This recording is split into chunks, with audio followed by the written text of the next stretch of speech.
Welcome to Icons in the Making. I'm your host, Heather Stern, CMO at Lippincott, the creative consultancy behind some of the world's best brands. Join me as I sit down with the leaders of today's most influential brands. You'll hear stories of transformation and walk away with a new perspective on what it means to be an icon. This is Icons in the Making.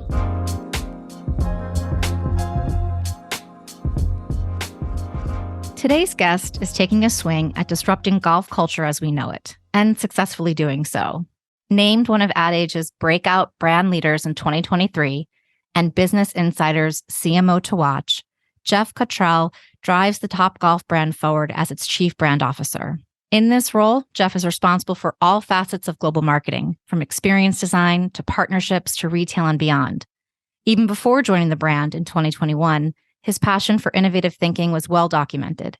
He was chief marketing officer for Converse during a time of unprecedented growth, head of marketing for Coca-Cola North America, leading the strategic vision for all marketing channels in sports and entertainment properties, VP of global product and marketing for Starbucks Entertainment, and has held various marketing leadership roles at Procter & Gamble and the global advertising agency MullenLowe. It's quite impressive. He's also a founding partner of Marvin Magazine and Media, which I'm very excited to ask more about, a publication focused on storytelling and original content. Now he's helping Topgolf make good on their mission to enable players to hit 50 billion balls by the end of 2025 and to make the game more accessible. I'm really excited to dig in here and talk about Geoff's approach to innovation, creativity, his ethos on intertwining brand and culture, and his ambitions for Topgolf. Welcome, Geoff. Thanks. It's nice to be here. That's quite an introduction. I'm just telling it like it is. It's really impressive. No, honestly, so many incredible brands. And as I was talking to you at the beginning of the hour, Topgolf was a brand that a lot of people were really excited that I was going to be speaking to. So thank you for joining us. Thanks for having me. I'm honored to be here. I really enjoy this kind of stuff and I don't take it for granted. So I'm grateful. Excellent. I'm going to start by quoting you. And I just think it's something that really resonated with me. You said the world needs more play in it, not less. Coming off the last couple of years, COVID, the economy, elections, the world is a pretty stressed out place. We're just trying to provide a place where people can come and play. First and foremost, it's true. The world needs more play in it. It's as simple as the older you get, the more you're discouraged from playing. I'll tell a quick story. I was at a golf tournament a couple years ago with a friend that I work with here at Topgolf. We were walking through the golf course and we saw these two 8 or 9-year-old, 10-year-old kids on the side of a hill. They laid down on the side and they just rolled all the way down the hill. And they were laughing. And my friend and I looked at each other and I said, if we did that, they'd kick us out of here. Right. What is wrong with those people? And what happened from those kids laughing to us not being able to do that anymore? Yeah. That's kind of sad. And so we started really thinking about and looking at what was going on in the world. And we just need places where you can just lighten up and play and let go and have fun. And that's what we're trying to create and deliver every single day at Topgolf. And a lot of that also is about accessibility, which is so core to the mission and the ethos of the brand. Tell me about how you're making golf more accessible, how you're breaking barriers. I think it is certainly a sport that has traditionally, been elite, and the ability now for anyone to go is pretty amazing. So talk to me about that. We say it's golf, it's not golf, it's Topgolf. A lot of people would see the outside of our building and think, wow, that's a giant driving range. I don't play golf. I'm never going to go there. And when they come in and see for the first time or hold a club or swing a club for the first time, there's no judgment. You can be amazing and you can be not amazing. You can be far from amazing. And we're going to be happy that you're here. And we're going to be making sure that you're enjoying yourself and having a good time. Golf has so many barriers to entry. Like, where are you going to play golf? You got to buy your clubs. You got to take lessons. You got to play a lot to get good. You got to find people that are your equal skill level to play with, or you're going to have a miserable day on the golf course if you're bad and your other 3 friends are really good. So we try to take all that and just put it aside and put a golf club in your hand and let you have fun. And if you miss the ball, we call it a practice shot. It's just fun. And we want people's first experience with the game of golf to be like a warm embrace, a nice handshake, a welcoming handshake to the game. And we think that if we do that, more people will come back to Topgolf and more people will start to think about, well, maybe golf isn't what I thought it was. Yeah. So I love that idea of turning it on its head a little bit and reinventing what it's about. It's golf, it's not, it's Topgolf. I love that.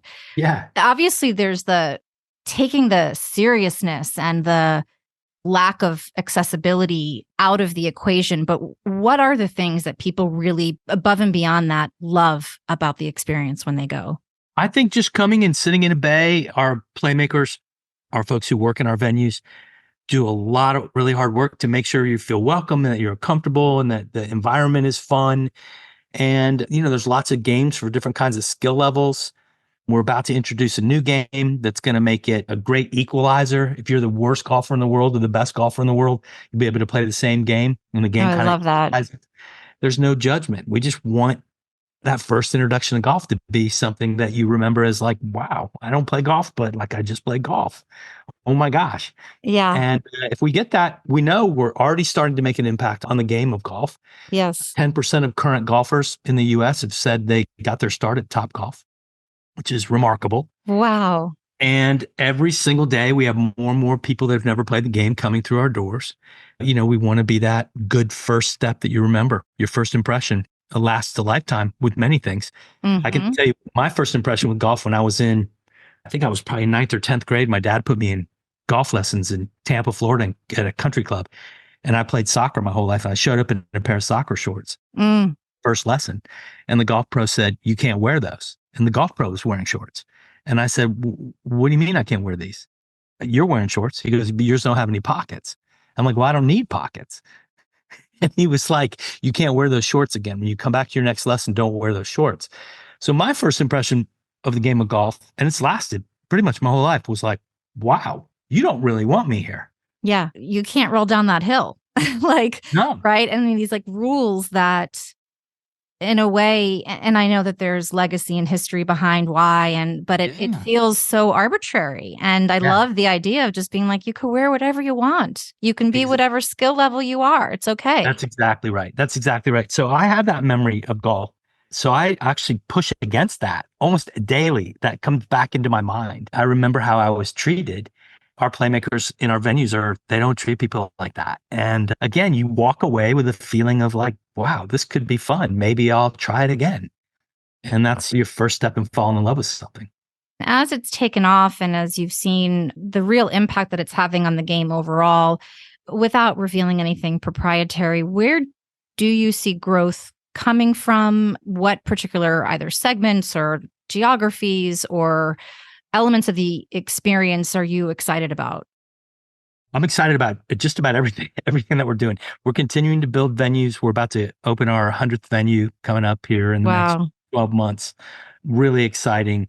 And there's places in the United States that we are not yet. We're not very present in California yet. We only have a handful of venues. It's a very big state. There's parts of Southern California we haven't even come to yet. We opened our first 2 venues in Los Angeles couple years ago. So I'm excited about just continuing to bring new people in. You're starting to see that off-course golf, the way the National Golf Foundation measures it, they measure off-course golf and on-course golf. And you're now seeing off-course golf is bigger than on-course golf. Wow. I heard a stat the other day that kind of took me by surprise. We'll have to verify these numbers, but I won't quote any specific numbers. More people will play golf at Topgolf this year than will play golf. But it goes back to that accessibility, right? I mean, if I don't belong to a country club, if I don't know somebody who does, you just simply are not able to. It's not like taking your soccer ball and going outside. So that's pretty amazing. And again, it's introducing the sport to so many different parts of society, really. Yeah, it's really interesting. So I just joined the board of the National Golf Foundation. I had my first board orientation meeting, and I'm the first off-course golf board member they've ever had. So I'm a bit of an alien in the room, but they're, going through the statistics on golf. There are more golf courses in the United States than there are McDonald's. There are more golf courses in the United States than there are Starbucks in the United States. What? That blows my mind. 14,000 golf courses in the United States. It's incredible. So there are a lot of great places that people can go and play, not being a member of a country club. But it's that hurdle of getting over what golf has always been. And golf is a great sport and a great game. We want golf to be healthy. We want golf to grow. but the barriers of entry have been too great for too long. The more people you see coming into the game, coming into our venues, and then eventually playing golf, like if you fast forward 10 years, the makeup of the game of people who play, if today you close your eyes and I say, describe golf, I'm pretty sure I know what you would say. Yeah. In 10 years, when I ask you that question, I'm not sure what you're going to say, but it's going to be something extremely different than what you would say today. And for us, that's really exciting to play part of that. The thing I love the most about my job at my age in my career is that you start to think about what kind of legacy you're going to leave in your life, beyond your children and your family. I'm like, wow, I'm going to participate in changing the game of golf, like to making the game of golf different. I won't be remembered for it, but I think in my final days, I'll be at peace with having done something to make an impact on something like this. So it's exciting. And I think each and every one of us at Topgolf, I think feels that. It feels that responsibility.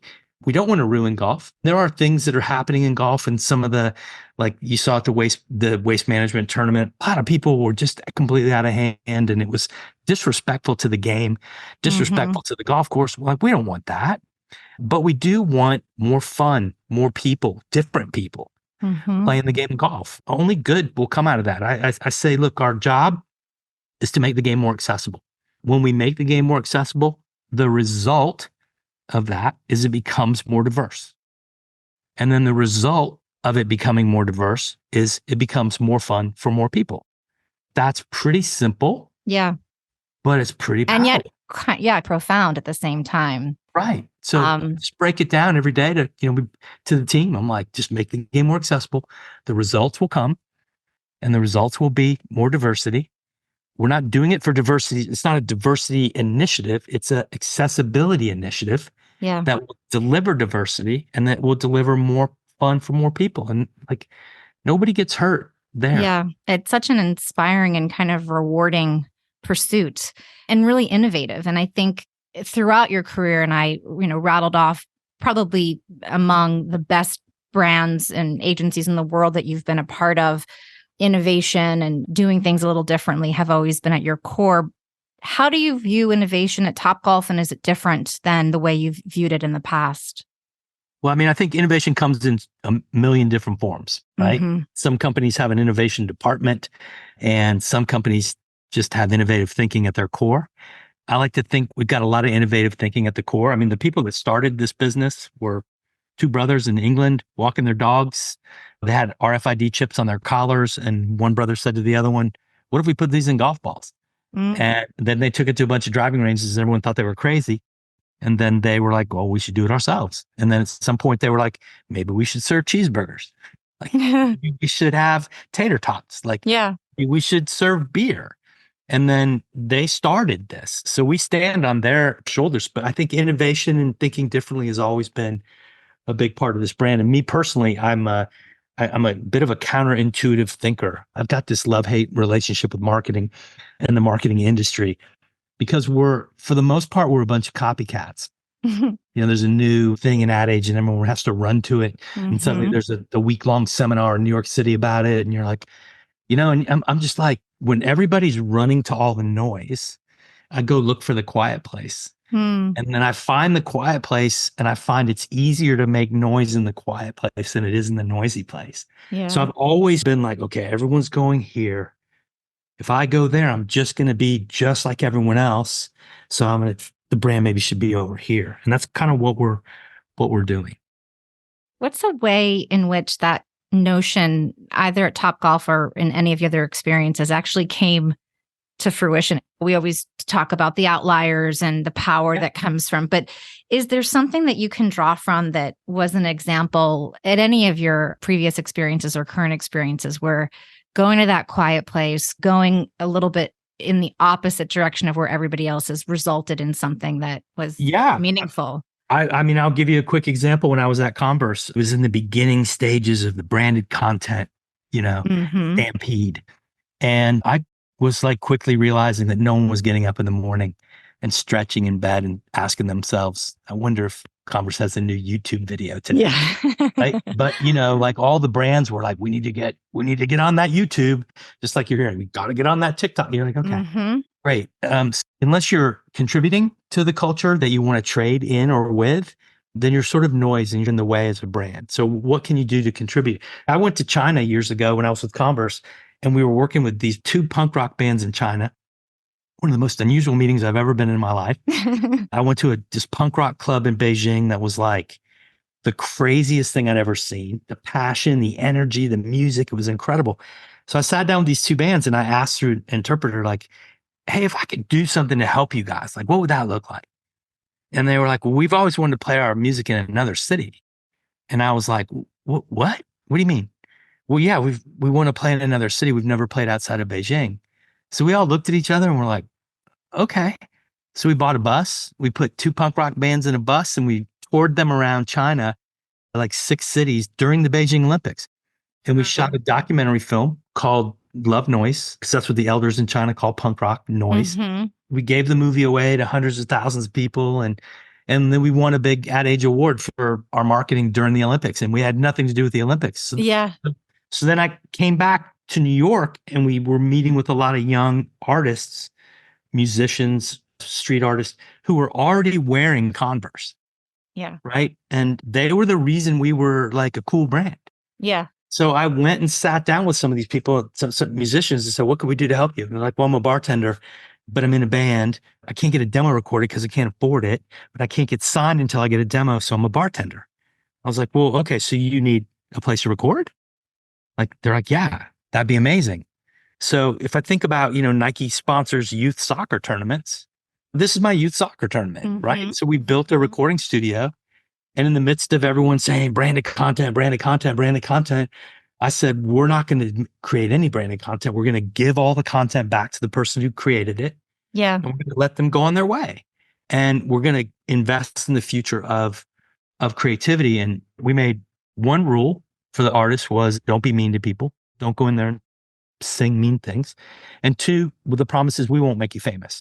If you become famous, we won't take credit for it. Right. And so we recorded with over 5,000 artists, and the brand, over an 9-year period, we grew from a $300 million business to nearly $3 billion. And it was because we just flipped it on its head. Sometimes you ask people what you should do and they give you the answer. And then if you do it, you shouldn't be surprised if it works. Yeah.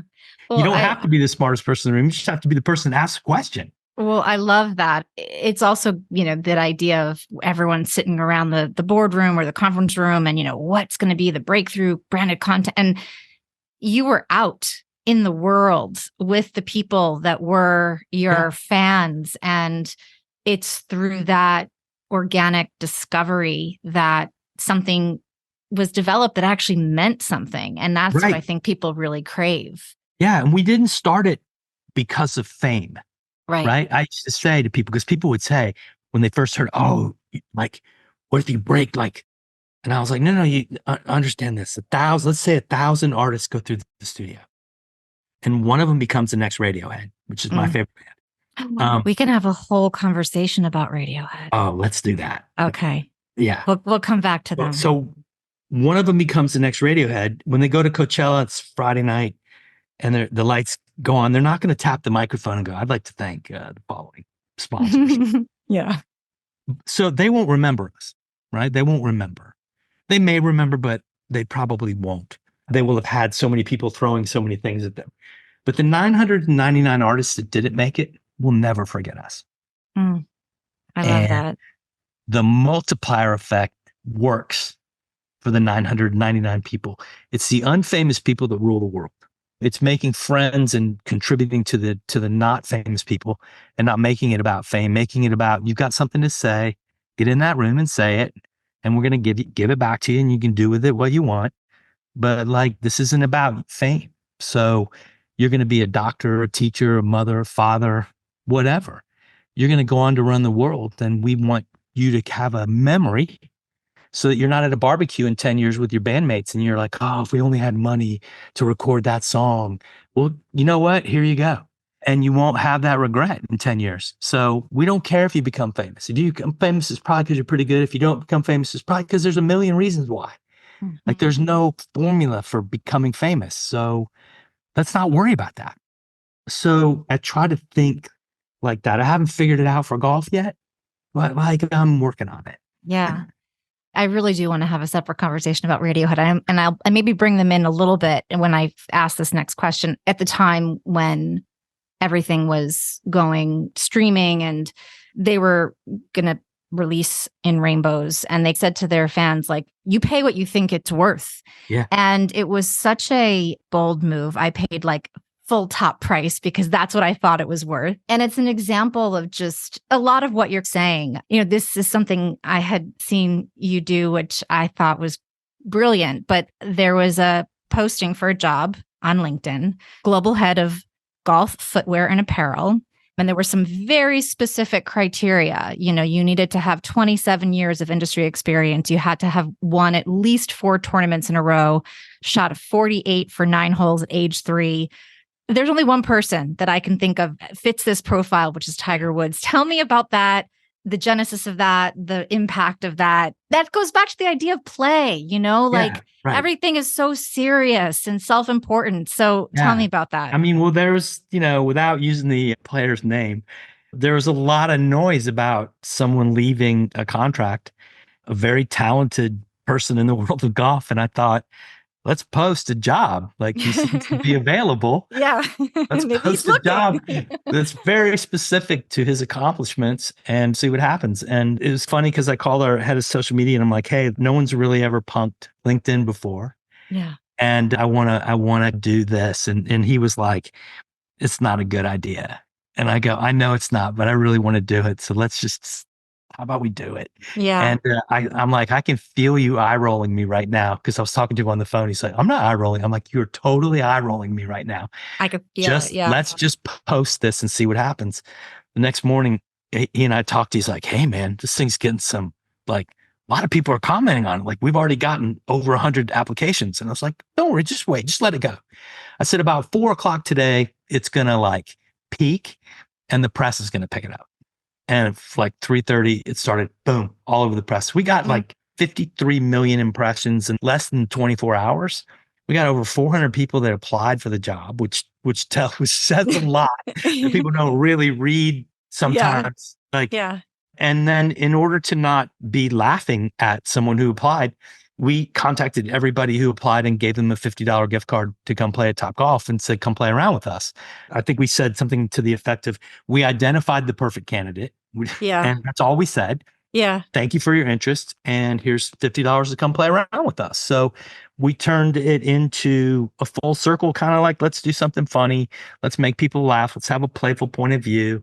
Let's also be like, respectful isn't the right word, but it wasn't just for the fun of it. These are real people and they had real interest, and you rewarded them for it and contacted them and then invited them in, which I think is just such a beautiful thing. Yeah. And it was also, you know, a tribute to Tiger Woods. Like we were like, look, what a career. Yeah. Like, look at these accomplishments. So it was our way to tip our hat, like, best of luck to you. And it was a lot of fun. And we learned a little bit along the way and it was good. Creativity clearly runs through your blood. I think I had also read that you have a family who's also very creative, and there is a lot of noise, as you've said. Where is it that you get your inspiration from? How do you clear the noise and try to channel something that may end up showing up as an idea of something that you're working on?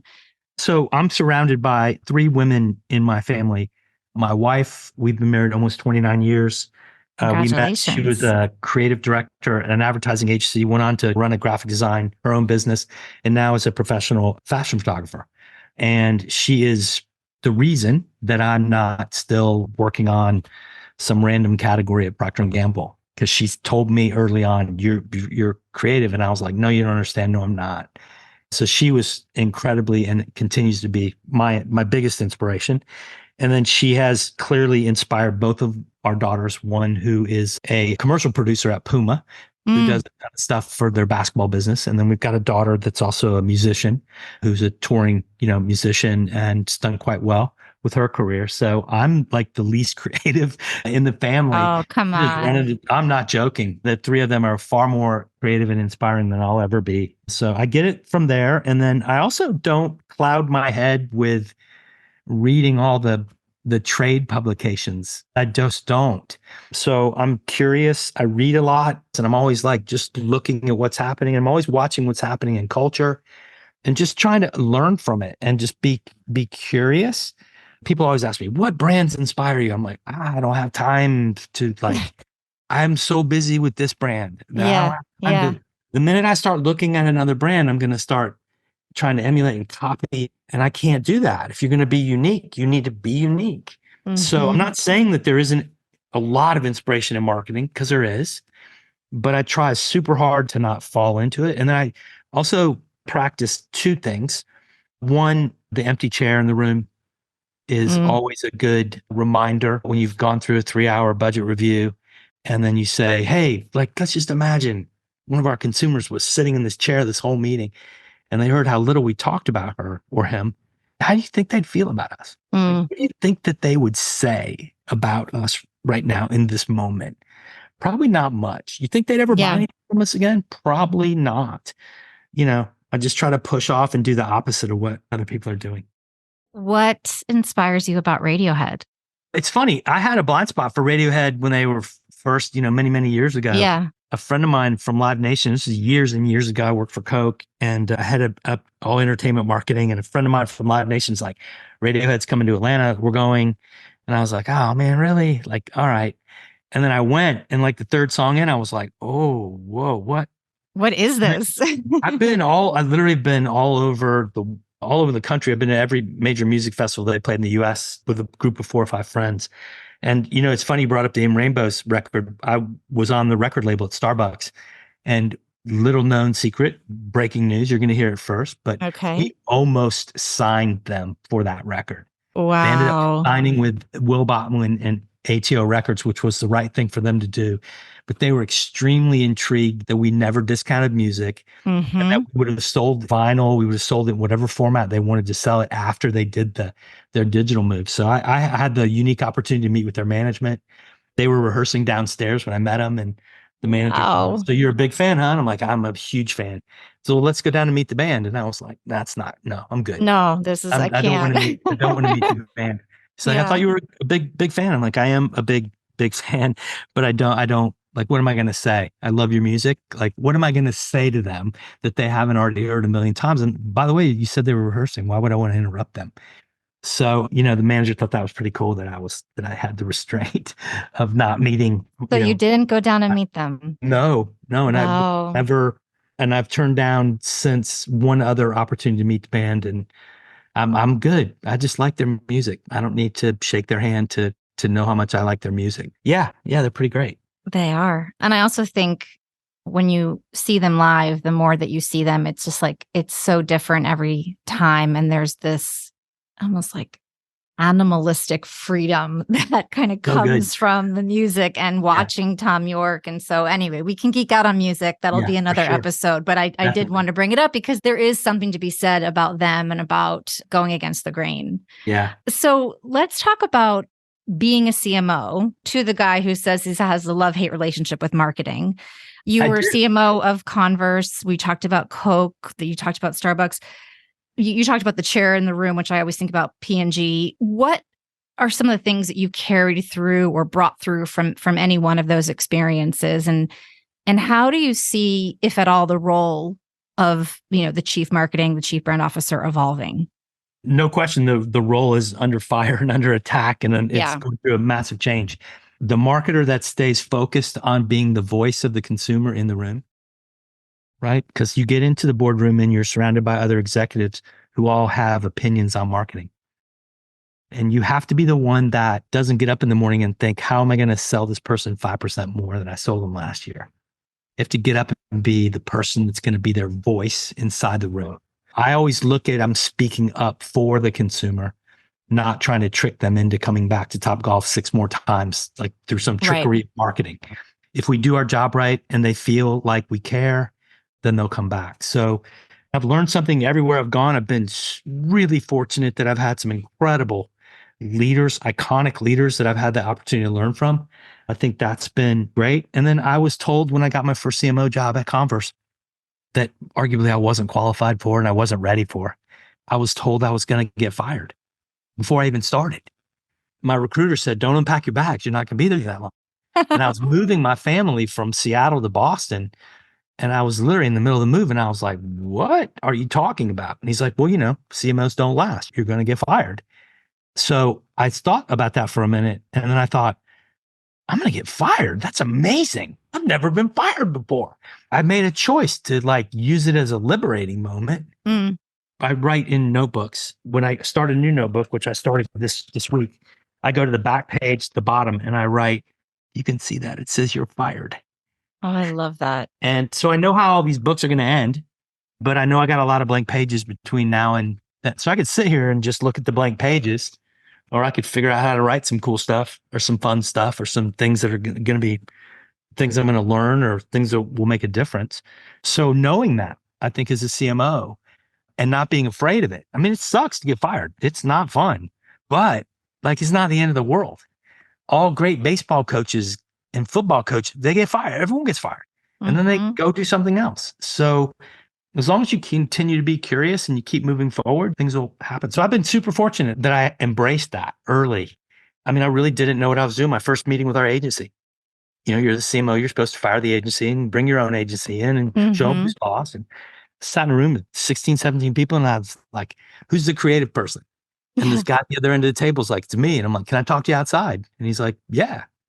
So I'm like, hey man, I don't have any idea what I'm doing. I said, I'm in so far over my head right now that I'm scared.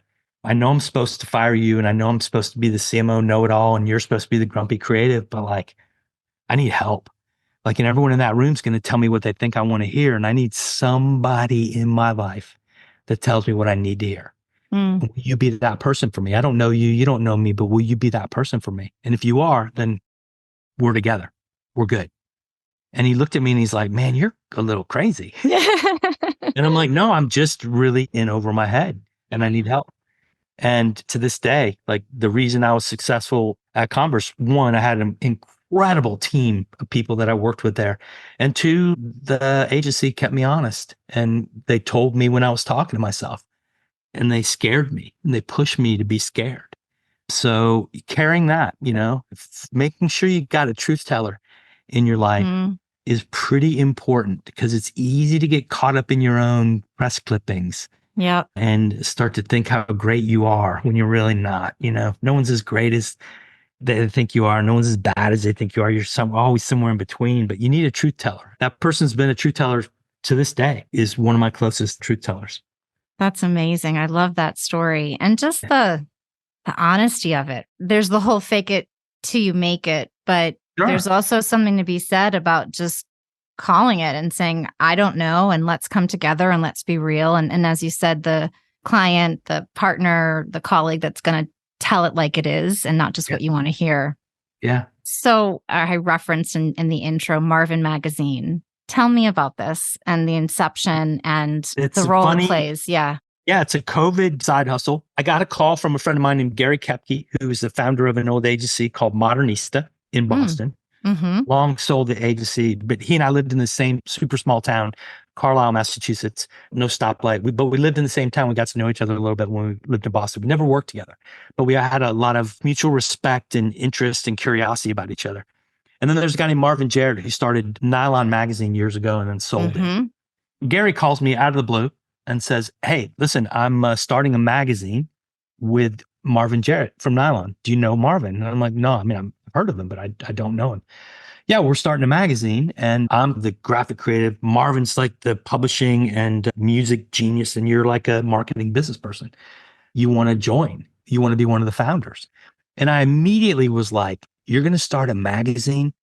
That is the dumbest idea I have ever heard. I literally said, dude, that is such a bad idea. And he goes, okay, all right, cool. Just wanted to I think you could add a lot of value and it'd be a lot of fun. And I was like, yeah, all right. Well, listen, dude, good luck. And I hung up the phone and I remember thinking within an hour, like, man, I said no too fast. Those two people are ridiculously creative and very successful. So I called them back and was like, all right, I'm in. I don't know what I'm going to do, but I'm in.